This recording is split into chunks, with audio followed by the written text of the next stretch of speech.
এমন একজন আপসীর নেত্রী যে মানুষটা জেল খেটেছেন বিনা অপরাধে, মিথ্যা মামলায় আপনার অনেক দিন আসলে জেলে ছিলেন, প্লাস স্লো পয়জনের শিকার হয়েছেন, এবং এত কিছুর পরেও এরকম নিপীড়ন অত্যাচারের পরে উনি কখনো ওনার হালটা ছেড়ে দেন নাই, মাঠ ছেড়ে দেন নাই, নিজের সংগ্রামটা ছেড়ে দেন নাই।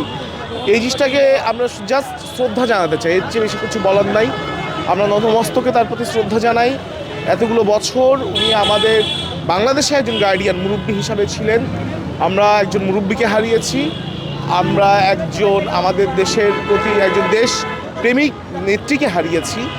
এর চেয়ে বেশি কিছু আসলে বলার নেই। এই ক্ষতি কখনোই পূরণ হবে না।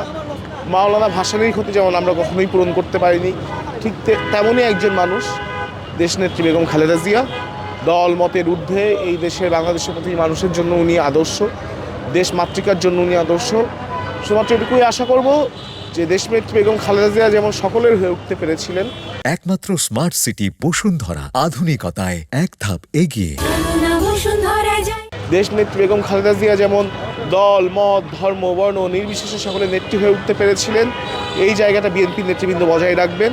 বাংলাদেশের অন্যান্য পার্টির যারা নেতৃবৃন্দ আছেন তারাও এটাকে ফলো করবেন, এই ফুটস্টেপটাকে ফলো করবেন, যাতে করে বাংলাদেশের প্রত্যেকটা রাজনীতি হয় দল মত ধর্ম বর্ণ নির্বিশেষে রাজনীতি, এক অসাম্প্রদায়িক বৈষম্যহীন বাংলাদেশ গড়ার পক্ষে যেন বাংলাদেশের সকল নেতাকর্মীরা শপথ নেয়। খালেদা জিয়ার মৃত্যু তো অবশ্যই বাজে প্রভাব ফেলবে। তারপর দেখতে পাচ্ছেন বাংলাদেশ এখন পলিটিক্যালি একটা ইনস্টেবল সিচুয়েশনের মধ্যে আছে।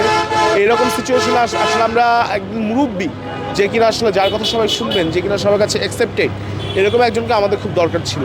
কিন্তু আমরা ওনাকে হারানোটা আসলে এই মুহূর্তে অপূরণীয় ক্ষতি, এবং যে কোনো মুহূর্তে এটা অপূরণীয় ক্ষতি হতো, বাট এই মুহূর্তে এটা আরও শঙ্কার।